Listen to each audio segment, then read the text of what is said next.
मई महीने की ढेर गर्म दोपहरी में इंसानों के साथ साथ इमारतें भी भट्टी बन गई थी। मौसम की तल्खी यथावत जारी थी। दो चार लोगों से पता पूछने के लिए गाड़ी का शीशा नीचे किया ही था। उसी में विवेक के माथे का पसीना किसी बंद नल से रिसते पानी की बूंदों की तरह टप टप बहने लगा। सामने अपने गंतव्य स्थान को देखकर विवेक ने अपने चेहरे से पसीना साफ किया, गाड़ी पार्किंग में खड़ी की और पुरानी इमारत में बने बड़े से हॉल में जाकर खड़ा हो गया। हॉल में उस समय तकरीबन 50 लोग होंगे। सामने लगा बैनर सब लोगों के वहां एकत्रित होने की वजह बता रहा था, जिस पर बड़े बड़े शब्दों में लिखा था, दूसरी पारी विधवा विधुर तलाकशुदा युवक युवती परिचय सम्मेलन। वो ही जगह जहाँ दो दिल टूटे घर टूटे लोगों का मिलन करवाने का शुभ कार्य किया जाता है। आज उसकी बेटी की सगाई है। हमको सह परिवार बुलाया है। शाम को 4 बजे तैयार रहना। बेमन से ही सही विवेक सगाई में जाने के लिए तैयार हो गया। पर ना जाने आज विवेक को अपने माता पिता का व्यवहार अजीब लग रहा था, मानो वो किसी कश्मकश में हो। आखिरकार विवेक से रहा नहीं गया। उसने पूछ ही लिया, माँ पापा, आज आप लोग नॉर्मल बिहेव नहीं कर रहे हो, कुछ हुआ है क्या? दरअसल बेटा, हमने तुमसे झूठ बोला था। हम किसी सगाई में नहीं जा रहे। हम तेरे लिए एक लड़की देखने जा रहे हैं। नाराज मत होना। तुझे इसलिए नहीं बताया क्योंकि तुम मना कर देती थी। माँ ने एक लंबी सांस में अपनी बात कह दी। उनको इस परिस्थिति का पूर्वानुमान था। विवेक ने गाड़ी रोक दी। इस नासमझी में समझी कि उसको अपने माता पिता से बिल्कुल भी उम्मीद नहीं थी। माँ ने अपने आंसुओं से ऐसा अमोघ बाण चलाया जो सीधा विवेक के दिल पर जाकर लगा। माता पिता अपनी बात मनवाने में सफल रहे। 3 मंजिला बने होटल डिलाइट की पार्किंग में विवेक ने अपनी गाड़ी लगा दी। होटल के एक मीटिंग हॉल में विवेक की फैमिली की एंट्री हो गई। परिचय सम्मेलन की तरह विवेक ने यहाँ भी फोन पर आवश्यकता से अधिक नजरें गड़ाई हुई थी। कदमों की चहलकदमी सुन विवेक ने अपनी नजरें ऊपर उठाई। वो सन्न रह गया। सामने सुनीता थी। विवेक और सुनीता एक दूसरे को आश्चर्यचकित नजरों से देखने लगे। दोनों परिवारजनों के बीच औपचारिक कुछ अनौपचारिक बातें हुई। विवेक और सुनीता को बात करने के लिए होटल के लॉन में भेज दिया गया। दोनों बड़े देर से लॉन में घूम रहे थे। कब से उनके बीच बस चुप्पी पसरी हुई थी। दोनों के बीच इस मौन ने स्थिति को और भी जटिल बना दिया। चुप्पी तोड़ते हुए विवेक ने बात शुरू की। आपको पता था सुनीता जी, हमारे रिश्ते की बात चल रही है, कर रहे होते हैं। उसी स्थिति में आज ये दोनों अपने अतीत की दुखद घटना को याद करते हुए आंखें सैल कर रहे थे। विवेक और सुनीता ने आपसी सलाह मशवरे से इस रिश्ते को ना करने का मन बना ही लिया था। इतने में छुटकी, वह मैरिज काउंसलर की भूमिका अदा करते हुए आई। दीदी और विवेक जी, मैंने आपकी सारी बातें सुन ली हैं। मुझे पता है आप दोनों इस रिश्ते के लिए तैयार नहीं हैं, पर क्या अतीत को भुलाकर आप दोनों एक नई शुरुआत नहीं कर सकते? जिंदगी हर बार दगा दे ये जरूरी तो नहीं। वैसे भी इस रिश्ते के पक्के होने और शादी होने में 6 महीने का अंतराल रहेगा, क्योंकि कल ही पंडित जी ने मम्मी को बताया है कि 6 महीने तक कोई भी शुभ मुहूर्त नहीं है। इतना समय तो आपको अपनी जिंदगी की नई शुरुआत करने के लिए देना ही होगा, चाहे अपने माता पिता की खुशी के लिए ही सही। छुटकी के मुंह से इतनी बड़ी बातें सुनकर सुनीता एक टक उसको देखे जा रही थी। उसको बहुत गर्व हो रहा था कि अपनी छुटकी पर। छुटकी की बातें दोनों के दिलों पर असर कर गईं। वैसे भी विवेक और सुनीता बार बार इस देखने दिखाने के तामझाम से परेशान हो चुके थे। दोनों ने इस रिश्ते के लिए हाँ कर दी। विवेक की माँ ने सुनीता को सोने की चैन और सुनीता के पिता ने विवेक को शगुन का नारियल देकर रिश्ते पर सामाजिक मोहर लगा दी थी। शादी का मुहूर्त 6 महीने बाद का निकला।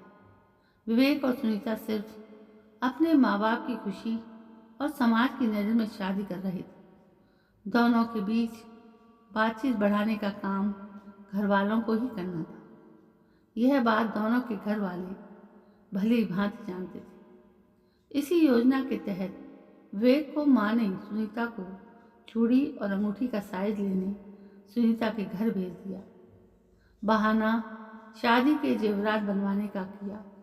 विवेक के आने की खबर सुनते ही सुनीता के घर में सफाई और लजीज पकवान बनने का कार्यक्रम शुरू हो गया। थोड़ी आवभगत के बाद घर दिखाने की जिम्मेदारी माँ ने सुनीता को दे दी। सुनीता और विवेक सुनीता के कमरे में पहुंच गए थे। एक व्यवस्थित कमरे में मनोहारी पेंटिंग चार तरफ लगी हुई थी। लगता है आपको पेंटिंग का बहुत शौक है। बहुत ही अच्छी पेंटिंग है, विवेक ने उत्सुकतापूर्वक पूछा। इन्हीं के सहारे तो अपना बाकी जीवन काट रही हूँ। सुनीता कैनवास पर टंगी अपनी अधूरी पेंटिंग पर रंग भरने लगी। सुनीता का स्वर भर्रा गया। दोनों के बीच बातों का सिलसिला शुरू हो, इसलिए छुटकी विवेक को फ़ोन मिला था और काम का बहाना बना फ़ोन सुनीता को देकर चली जाती। परिवारजन दोनों को पास लाने की यथासंभव कोशिश करते रहते। काफ़ी हद तक इसमें उन लोगों को सफलता भी मिली। याद आने लगा, भले ही सुनीता का शरीर गाड़ी में बैठा हो, पर मन पंख लगाकर विवेक के पास पहुंच गया था। घर से हॉस्पिटल तक का रास्ता उसने कई मनोस्थिति से गुजर कर पास किया। विवेक ऑपरेशन थिएटर में था। सुनीता और घरवाले बाहर बैठे उसका इंतजार कर रहे थे। दोनों हाथ जोड़े घुटनों पर अपने इस देवता का नाम दिमाग में हर पल घूमता विवेक की यादों का चलचित्र। दिल में ढेर सारी चिंता और व्यथा लिए सुनीता एक टक निगाहों से उस गेट के बाहर आंखें गड़ाए बैठी थी, जहाँ से वो विवेक के सकुशल वापस की उम्मीद कर रही थी।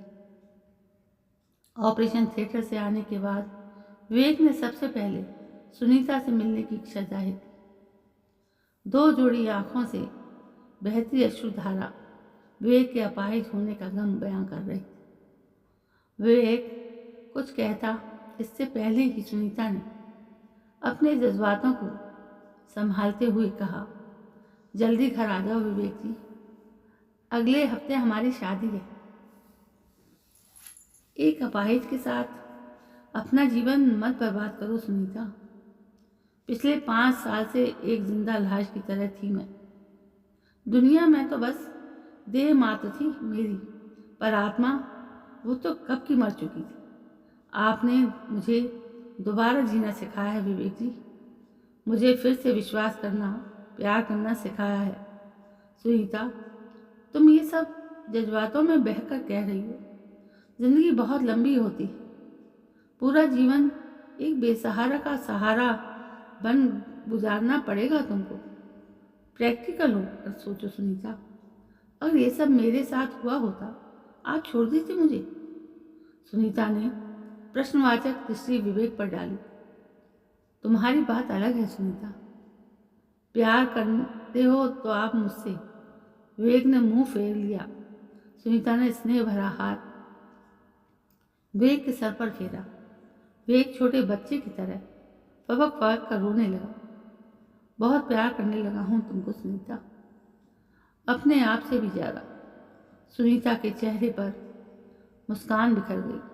उसने भी दिल खोल कर रख दिया विवेक के आगे। आई लव यू विवेक जी। फिर वो लजा गई। विवेक ने प्यार से उसका हाथ अपने हाथ से दबाकर मानो उसका अभिवादन किया।